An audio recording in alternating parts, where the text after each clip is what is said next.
Alrighty. Hello. Hello, everyone. Welcome back to the ReVIBal podcast.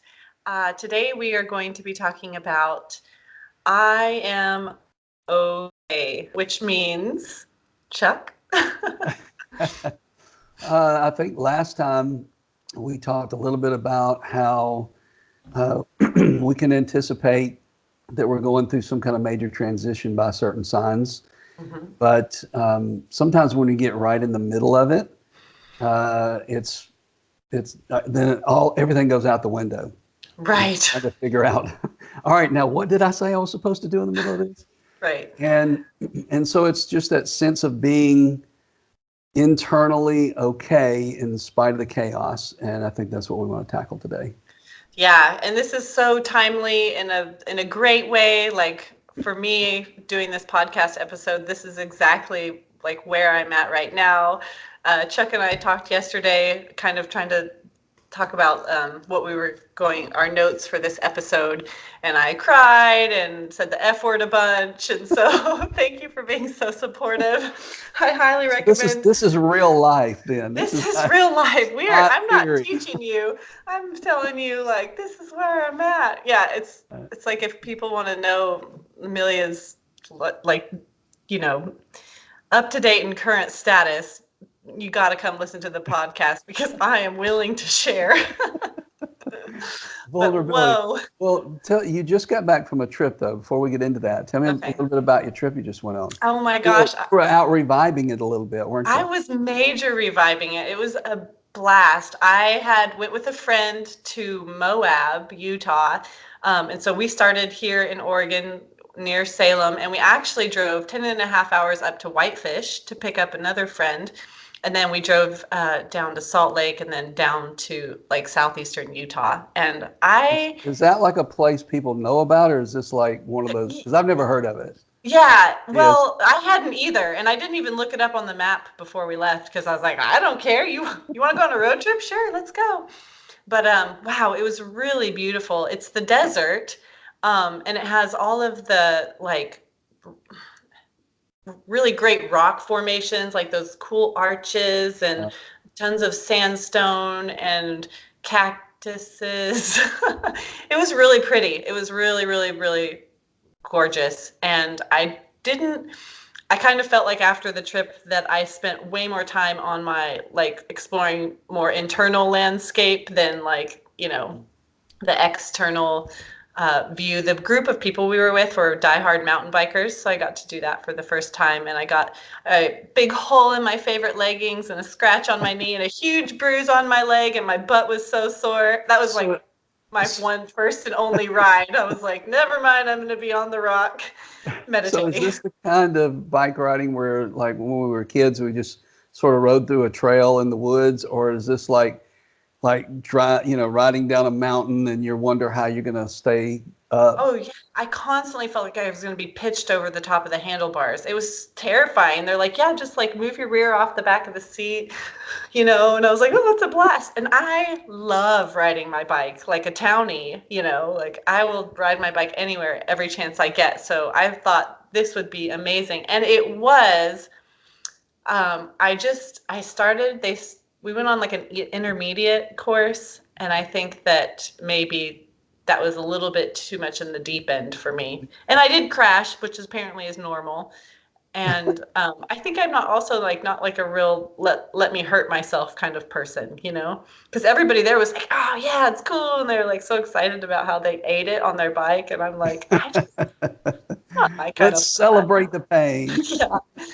So it was a really, really great trip. I mean, so much fun to hang out with adults and be in the desert and, just party. And It was great. We had a blast. And it was very much filled my tank. I started an excellent book. I always love to read a book when Is that why you were falling off these mountain bikes? Because you were trying to multitask.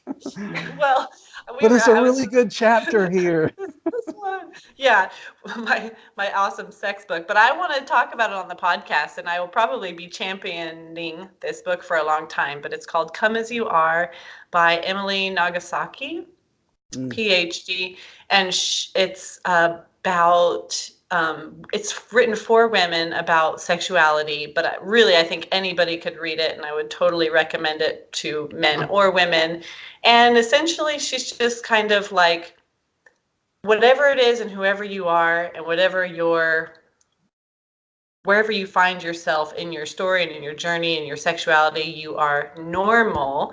And here's how you can navigate that, to have kind of like your best experience. And so I loved it because it wasn't like this, it's supposed to be this way, or you should be feeling this way, or optimal, sex life is like this. It's just like whoever you are, just embrace that design, and then here's some things that you can do to reduce your stress and to like maximize your own potential. It's so good. That doesn't do it justice, but it was a really good book. A non-judgmental starting place towards yourself in order to navigate the future in regards to that whole topic then. Yeah, and the title, Come As You Are, it's so like, that is the essence of the book. It's like, you are not broken. No double meaning there, right? No pun intended. But she debunks a lot of our like cultural myths around sexuality, like sex drive, and especially for the woman, like with porn and all of the things that are kind of being projected onto women these days, of like what a norm should be. And it's like, we know that that's not real, but I don't think that we have really addressed the like underlying stigma a lot of the times, to what is like, culturally desirable or acceptable. And I think there's been a lot of women in the last couple decades who've really stepped up against body shaming and, like the skinny, white American woman is the ideal. And so, but she goes way, way, way, way beyond that. And it's really, really good. So I will try to figure out a way that I can talk more about this, and especially for the mothers. And she does talk about that dynamic a little bit, like motherhood and kind of the ways that can change the way that you feel about your body or your sex life or whatever. But I would really love to continue this conversation. So I'm going to find ways to do that, whether it's on my YouTube channel with Love Amelia, or just through Instagram or Facebook or whatever. If any of our listeners have ideas about how you would like to join the conversation on women's sexuality, let me know, because I am all about it. So. Well, good. And that's a great segue too, because the whole, I'm okay topic that we're talking about really transcends all different kinds of particular areas, whether it's sexuality or whether it's I'm going through a really bad day, or my son says he's gay, or all the different things that could be going on there, that we can face difficulties where we're in that moment and we're not feeling okay, but yet if we can stay in that place of I really am okay ultimately in the big picture, that's how part of the way we can navigate through some of that, which it sounds like that's the way she kind of in that book sort of frames things that way, so that a person can explore sexuality in a healthy way. Right, because it's so nice if you're suffering and say, aside from sexuality, like if you have something else in your life that is like really feels heavy, or something that's, you just feel blasted, you're like, whoa, things just feel like a lot and they're out of control. First of all, it's always so helpful to hear like you're not crazy. Yeah. You're normal, and a lot of people have felt this way or feel this way. And just, I think that the camaraderie that you feel, even if you don't actually know somebody else who's going through what you're going through, just having somebody like create a baseline that like it's all included. We're all included in this life experience, although it is different for each of us because we're individual, but right. We all do go through these kinds of things, and that's so great. And that's really essentially what happened to us yesterday. Is we talked on the phone yesterday, and we were both, you came back from this being revived. I came back from California, actually, had a great trip, got to see that the beaches here in Florida are better than we Oh, are on the West Coast. oh my At gosh. least, at least in Santa Cruz, that was the place that I went. The beaches are still better here, but I There still goes love our it. ratings. Yeah, I know. I still love the beach there. It's still a beach. I love all beaches, so there's not a bad beach. But we talked yesterday. We both realized we're kind of in the same place on a couple of things. So and and so we both came back, and it's like, oh, dealing with some stuff all of a sudden. Yeah. So how do we stay in that zone of, all right, I'm okay, even if things aren't okay? How do we? What are some of the ways that we can stay in that place or get to that place? Well, I think first you would want to know how to get there. Like if because internal chaos is real, and it's very overwhelming. And I know this. I mean, we talked about trusting life and being okay several weeks ago, and I was like, oh yeah, and I have this great story about something that happened to me 2 years ago, and I just felt like, wow, I've really learned this is something I can share.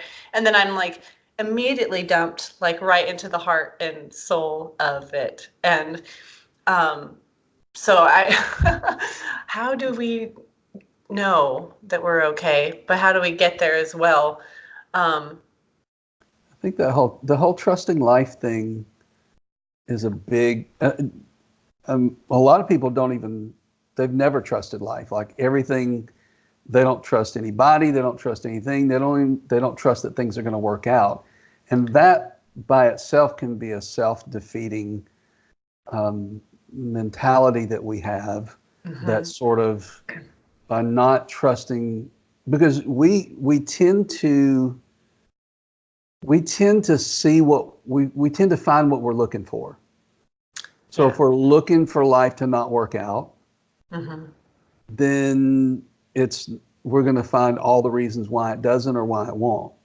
But Mhm.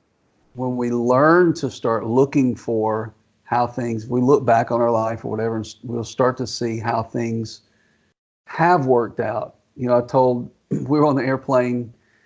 I think was in Seattle to Atlanta. Red eye, middle of the night. uh, Mhm. I'm trying to sleep. I can't sleep. There's a lady sitting next to me, and and the plane kind of jumped a little bit, and I told her, I said, "Look, I've never died on an airplane before." It's so you can look back and you can see there Mhm. are that things do work out if you're looking for those things and begin to learn how to trust that life is going to unfold in a way. Right. It's going to unfold whether we like it or not. Right. Yeah. So how we perceive it can make a huge difference inside, I think. Oh, I think it's all the difference. And shit happens Yeah, too. And so it's trusting life. Um, I think could also be said as like trust the process. right. Trust that even if something really shitty is happening to you and it definitely feels like out of your control, I think what I would mean if I say trust life is not like trust that this is Always going to work. yeah, that this is good for you or you deserve it or it's for you, because some people just want to be like, no, like this is not good, this is awful, like, you know, if something really tragic happens to you. But I think that the trust comes in that you are going to be okay. Mhm. Like you as an autonomous person will land on your feet. That's kind of how I connected with this idea of trust, because it was a couple of years ago. Dalen and I were going through a really difficult time, and I was like unsure. It was terrifying. Like I just didn't know if like our marriage could take the heat that we were under, and it was looking kind of like it could go either way, which is a really scary place to be. And I could not solve that. I couldn't fix it. I couldn't even backtrack and get out of it. Like we were right there. And I just had to know that no matter what happened, no matter how things turned out, like I was going to be okay. Like I was going to land on my feet, and I could trust that I could survive this and I could go through it and not come out depressed or angry or bitter. But like, in order to not do that, I had to feel the feels and all the feels in that moment and during that time. And I couldn't like band-aid it or, you know, fake it or be like, oh, everything's great or fine. I just sort of like laid on the floor and cried and then sat up and was like, I'm all right. Yeah. Anyway. So then trusting life doesn't mean that everything good is going to happen every single day. Yeah. To trust life means then the big picture, that it's all a part of it. The good, the bad days, the good days, the uncertainty, the certainty, all of that is a whole. It's not like, you know, we want to like grab hold of this one part and make it, we want the perfect life. And when this part is bad, then our life is in disarray because something's going on. But if we learn to trust the totality of it, that it's not just trusting that something good is always going to happen, but trusting that I'm going to be okay in the bad stuff and in the good stuff on the journey through it, then there is a sense of, okay, I'm going to make it through this. I'm going to be all right. And you mentioned about feeling your feelings. So we're often tempted, I think. I mean, I grew up, especially as a man. Women, I think, don't have to struggle with this as much. But men are taught to be strong, don't show emotions, especially as a leader. You know, I was in Christian leadership, and so you had to present yourself as who had the answers and who was okay. Right. And which is a disservice to people because it projects unreality, because that's not the way life is. But for guys, you know, we're taught that, and so it's a little challenging. So we have this idea that if we should suppress our emotions rather than let them be what they are. So is that what do you think the danger in suppressing those emotions are? Well, I would say when it comes to your emotions, and I'm not really an emotional person either. Okay, that's my old story. I'm scrapping that in my life. I've decided, you know, as of like a couple months ago. So maybe I am a very emotional person. We're finding out, but usually my mode is like, well, there's just, you know, it's my opinion about my emotions is kind of like, well, there's no point in going there because that doesn't solve anything. There's no point in getting upset or crying or wallowing or whatever. And so I've definitely been somebody who's kept my feelings and my emotions just not welcomed per se in my life, because it's like, I want to fix and solve, you know, I want to think about it and I want to analyze it and I want to solve it. I don't want to be distracted by how I feel. And I'm learning that actually, you know, one way to solve it is to feel your feelings about what's going on and like kind of allow that stress response to process all the way through, from like the breakdown to the big cry to the like relief. And it doesn't change anything and it doesn't solve anything, but it kind of like moves that energy through you and kind of clears space for you to stand up and feel a little bit lighter and do the next thing, be it the dishes or whatever. Preventative medicine, in a sense, then. Yeah. It doesn't solve the problem, but it does prevent problems. Right. Sure. Yeah. Because it's like, you know, usually when there's chaos or something going on in your life that's not working out for you, it feels almost tangibly even heavy.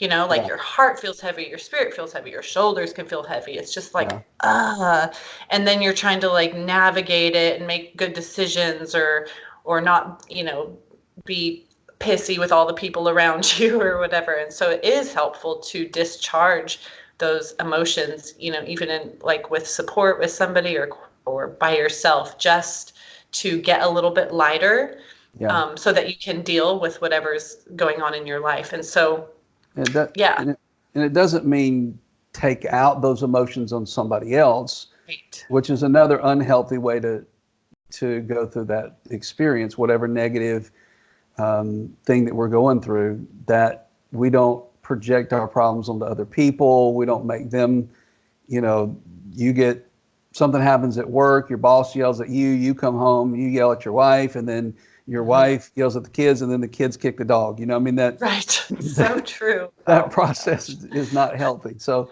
right. you're talking about is at least creating a context, a friendship or whatever, where you can, share your frustration or get it out or cry it out, whatever you need to do. Yeah. So that it doesn't, because, what science tells us is that when we suppress our emotions, they don't go away. We might feel like they do, but they don't. We store those in our body. Yeah. So massage therapists, they're trained so that if to just be aware, because they could be giving somebody a massage and all of a sudden they just break out crying, and they're like, "What happened? Did I rub too hard? Yeah, you're like, you hit that spot where my cat died."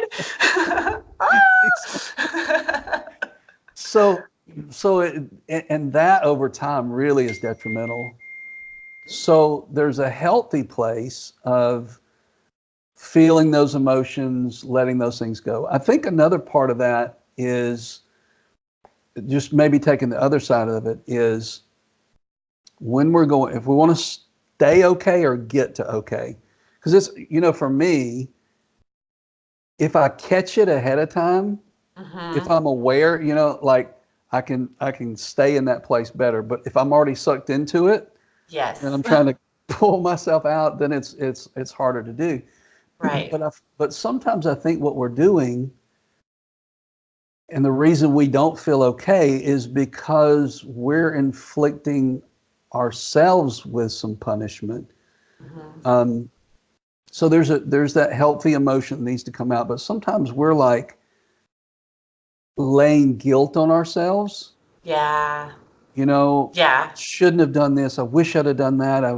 And we treat ourselves, we don't love ourselves enough to realize every time we throw guilt on is like putting gasoline on the fire. Every time we put shame on ourselves, because the truth is nobody can make us feel guilty. Nobody can make us feel shame. They can try, they can project that onto us, but it's we embrace it or we do it to ourselves. Right. Yeah. Especially if it's like somebody does that and you have already set the stage in your own self by shaming yourself, and somebody else does it. You're like, oh yeah, I know. Yeah.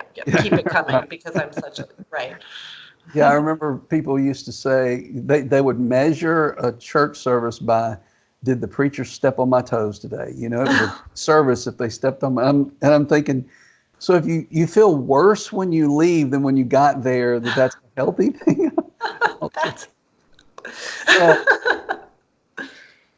So I think another thing that I found, let me tell you a story. Happened to me years ago in my early 20s. One of my best friends ever. We were super, super close. I mean, back then we were using drugs pretty heavy, and we just spent lots of time together. And I told this story before, but we were doing LSD, and we're sitting in the car next to each other. My head's leaned over and his head was leaned over that way next, and our heads, like in an LSD trip, grew together. I mean, we were tight. I kind of went a different direction, and he got deeper into not psychedelic stuff, but more really heavily addictive kind of drugs. And I moved away, and he ended up dying of a drug overdose, which was just devastating for me and his family and everybody else, because he's still in his 20s, I think, maybe early 30s. And so I remember sitting in the parking lot at the funeral. I was going to speak that day.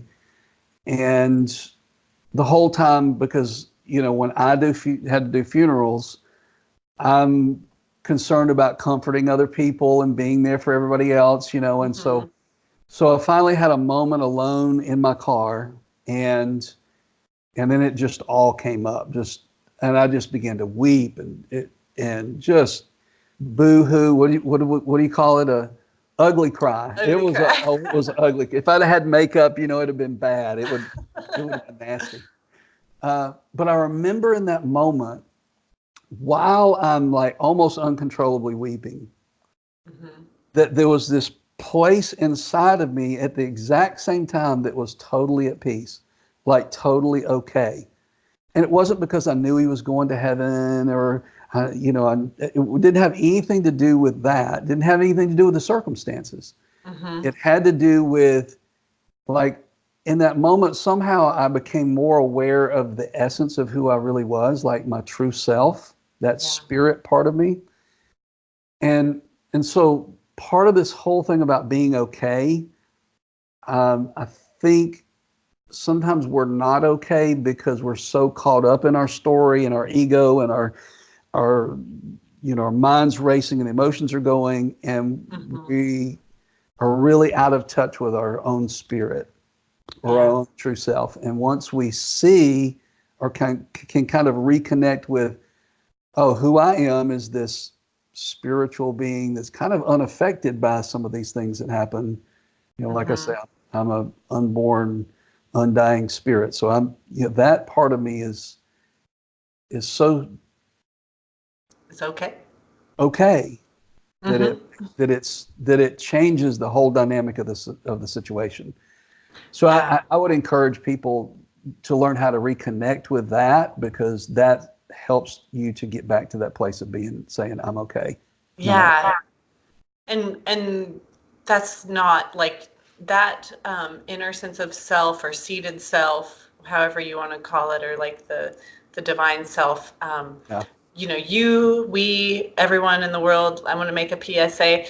You have access to that Yes. all the time, anytime. It does not matter. Your friend, if he was high as a kite on heroin and hating God, he could have accessed that at any point in time. Like Yeah. there is no gate to qualify you or to leave you out, and that's good news, Yeah, right? it That is. we can always connect back to I'm okay. And sometimes, though, if we've created a lot of barriers for ourselves through our guilt or our shame, or yesterday I was dealing with kind of like a lot of disappointment and just sort of feeling like the ways that I have been trying to move our life forward and follow my dreams and be courageous and be brave were like not working. And so I think there was a lot of kind of bit unworthiness in there. Like I'm not enough to make my own dreams and my own heart's desires come true. So now I'm just going to be stuck in like status quo. And that was disappointing to me. And so I cried and said the F word a lot. But but like my inner sense of okayness. That's like point number 5 here. Say the F word a lot. That it helps get you back in the zone. I can't get over it. It's so helpful. I love It's my deep dark secret. I have a potty mouth. it. So I'm stick with sorry. us long enough. I'll probably get really bad at hiding it, but I don't want to have to change the status of our podcast to explicit, because Amelia, the mom of 6, can't keep her F words to herself. So, Uh, anyways, if you'd like to hear more F words, please write us at therevival.com. I'd be glad to accommodate you. I'll be glad. We're glad to tell you how it is. But anyways, yeah. So I do want to say that meditation, like a really easy, light, very doable meditation practice, is helpful to to show yourself like kind of what that feels like, Yeah. to connect with yourself, so that you have that point of reference to go back to. And I would love to do a beginner's meditation video on my YouTube channel that I've already recorded about 3 or 4 times, but I haven't posted it. So Oh, perhaps yeah. I'll do that.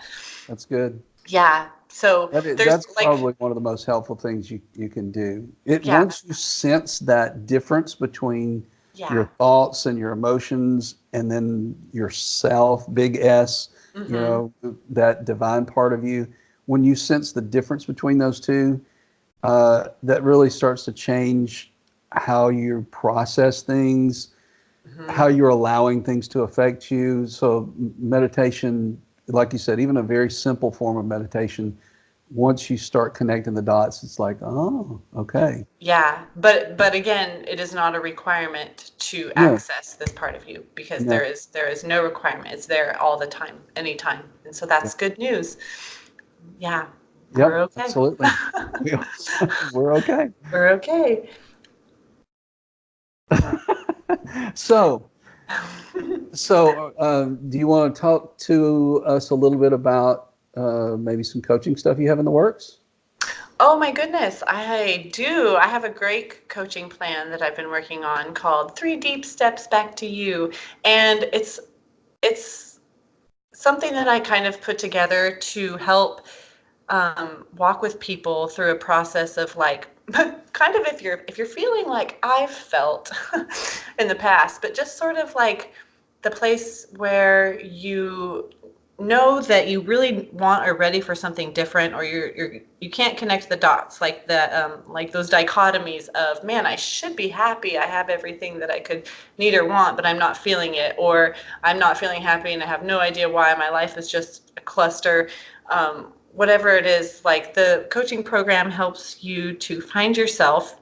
I will walk with you, and the first part of it is just to tell yourself the truth and to kind of get down to the bottom of where you're at and what you're wanting, because I think a lot of times we lose our way and we feel all these feels, but we can't distill like exactly where we're at under all of the noise of our life. And so Yeah. kind of trying to figure out like exactly where you're at and where you want to be, and then facing your fears within that, because sometimes, once we figure out like, okay, these are the things that I want change, and these are the things that I'm struggling with, immediately, almost without fail, you will face ginormous boulders of fear that you're just like, and this is why I can't move forward. And so getting around those things, and then just creating a life of practice, like we said, like little meditations or whatever, just to help you to continue to grow. So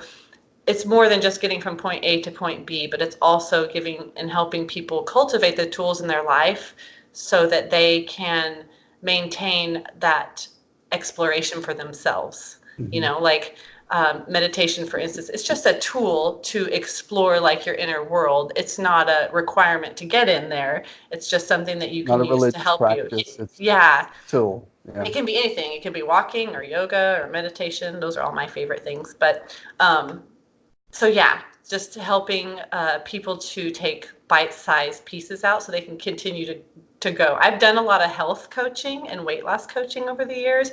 And so, it's like you can see people implement a plan and get from where they are to their goal. But so many times it feels like, they don't really have the resources or the structure to carry on with that as like a life practice.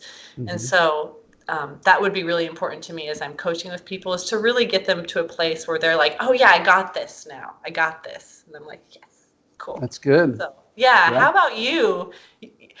I I've got highly recommend Chuck's coaching services. Talked me off the ledge yesterday. the only reason I talked you off the ledge is because I was on the ledge with you, and I thought we ought not both jump together. And then I had you call Dalen. I'm like, and can you please call my husband? Talk to him. And you did. And the three of us are We're in a good place today. Yeah, it's a new day. Yeah, two different areas I'm focusing on with coaching. The first one is for people who are going through deconstruction and in religion. So maybe they're in the process of their beliefs have changed. Now it's affecting their relationships. It's affecting their family. Maybe they had a career in ministry and now they don't know, like, what am I going to do for a living? All the dynamics, the mental struggles that people go through when they're kind of deconstructing from some of their belief systems. And so we're creating something to help people walk through that with support and encouragement and some insight. And also my book, Beyond Your Wildest Dreams, How to Live and Love the Life of Your Dreams, it's really about, so there's the coaching program attached to that, where we're helping people to really figure out what are their dreams in their life, What steps do they need to take? What are the obstacles that are standing in the way, and how can we help them remove them from their lives and do it in a way that, you know, is inspiring, encouraging, and help people to, you know, achieve the things that they've always wanted to do. So yeah, and that's really priceless, like especially the vocational or business kind of like purpose-based coaching even, because so one of the girls that was with us on the trip is a business coach, and she's amazing. Actually, all three of us and that spent the most time in the car were coaches. But the business coach, I mean, it's like it's just so helpful to have somebody who can really give you like a bird's eye view and an outside perspective on like how to navigate what you're doing and integrate even like what's my purpose, and then how can I like manifest that and bring it to life and bring it to the world, and like what's the best way to do that, what would feel great for me. And the thing that I love about getting coached in that respect is that it is so individual, you know, like you can easily go, I mean, YouTube is a really great resource for business coaching. And everybody has like your 1, 2, 3, 4, 5, 6 step plan. And you can easily take yourself through like a prefab plan to, you know, impersonal, like, get the life of your dreams. But if you can get something that's catered, I feel like it just really skips a lot of the like weeding out that you would have to do, because sometimes when people say this is the plan and step 3 doesn't really work for you and it's awkward and then you get stuck. But when you have somebody who's like walking with you through that, it really expedites the process. It's a worthwhile investment. Yeah, and I think that applies to both of our coaching programs. I know that when I was doing, you know, I would, for instance, back when I was in ministry, I'd preach on Sunday morning and I'm given a generic message. But then, you know, for 20 something years, I've got people coming in for counseling, and now we're tailoring ideas and help specifically to their situation so that they can experience whatever freedom, you know, that they may need in that particular area. So, yeah, there's something powerful about those one-on-one sessions that are life-changing. So, and let me ask you one more question about the one that's, you just shared 2 separate ones, right? Yeah, you have the so the one about deconstructing from religion, which I think is so, oh my goodness, like where was this when we were, where was this when I needed it? Yeah, when I was blazing exactly that trail. Why we're going to have this program is because I know. So, but my question for you about that program though is how long is it? Like, is it like how long would somebody? Yeah, you know, I was thinking about that just yesterday as to, you know, the different lengths of time, but probably about 8 weeks. Yeah. You know, and then beyond, we could see how that goes. Because you there's a place where, you know, anytime, whether it's yours or mine, any kind of coaching is really not about counseling as much as it is giving them the tools that they need to have the experiences for themselves and the resources they need to have the experience for themselves, and kind of like a coach, guide them through the journey. And so, you know, which really is like professional question asker. It is. But you have to have a good eye to ask a good question. You have to be able to see into somebody's circumstance, you know, like I think you asked me that yesterday. You're like, so are you feeling more disappointed or more grief? And I was like making that different, you know, differentiating that in that moment for me was like, it felt like progress because I just felt the freaking feels, Chuck. And then I was like, okay, well, wait, let me think about this. What is going on? Okay, I feel more disappointed. And then we could kind of like move forward a little bit in that. And so, professional question. Those questions really help to clarify things. I know it does for my life. Yeah. And you do the same thing for me. You know, those questions help to bring clarity, because we all know those people that, and I experienced this when early on when I was in ministry, you know, I had the answers. So I would tell them and explain to them and hit it from every angle, and you know, this would happen. It's like the blank stare, like they weren't getting it at all. But when you start to sort of dig a little bit and help them to think through the issues, then it becomes their discovery. Yeah. And when it's self-discovery and the aha thing goes on, that Mm-hmm. aha moment is that light bulb is beautiful for all of us. You When can't I have that, unsee. right. Mm-hmm. Mm-hmm. So that's what I think our coaching programs are going to do for people. Yeah, and when I was back, oh gosh, 8 years ago, 10 years ago, when I had a bunch of little kids and I was like really struggling, just really, really, really struggling. And I wish somebody would have asked me some really great questions because I was just spinning, like I couldn't get to the bottom of how I was feeling. And if I started to get like down with it, like I just backed up immediately because I felt like some of the things I was thinking, I was like, oh well, that makes me like a terrible mom, or like, oh man, if I'm saying like, oh, I'm overwhelmed and I can't handle this, like where am I going to go from there? And so I would have loved the kind of support that I'm here to offer people.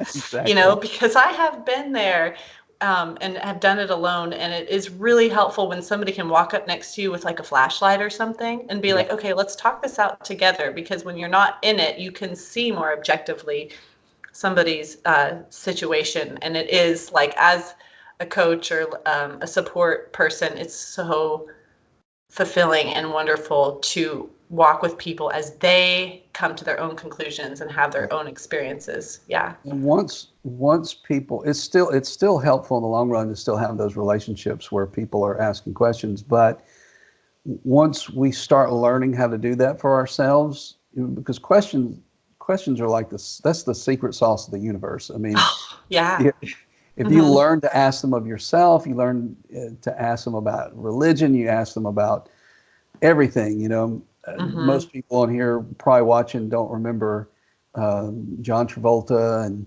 what was it? Now I can't remember the name of the show. One of the characters, Welcome Back, Kotter. It was an old TV show. And there was one guy in there called Horseshack in the classroom, and he's always like, ooh, ooh, ooh, ooh, ooh, ooh. He was always trying to ask. That was me. That's me. I'm asking the questions in class or wherever it is. And we can start learning to ask those questions of ourselves and of other people. That develops something in ourselves where we can start navigating some of our own life a little bit better than what we were before. Yeah, yeah, it is so helpful. I like that. It's the secret sauce of the universe. Maybe I'll call it. That'll be the name of my coaching program. The secret sauce of the universe. So if people want information about the coaching programs, what would they need to do?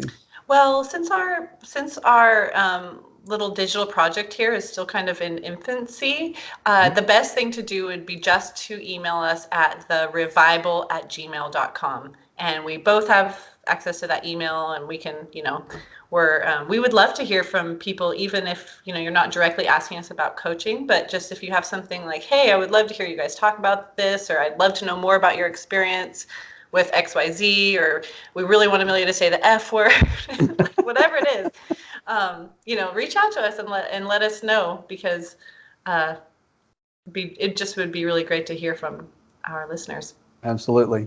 So, All right.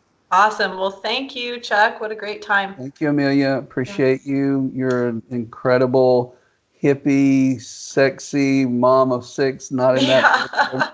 Not in that order. Oh, goodness. Thanks. Order is. Yeah, thanks. And, I'm feeling pretty average these days, but that's okay.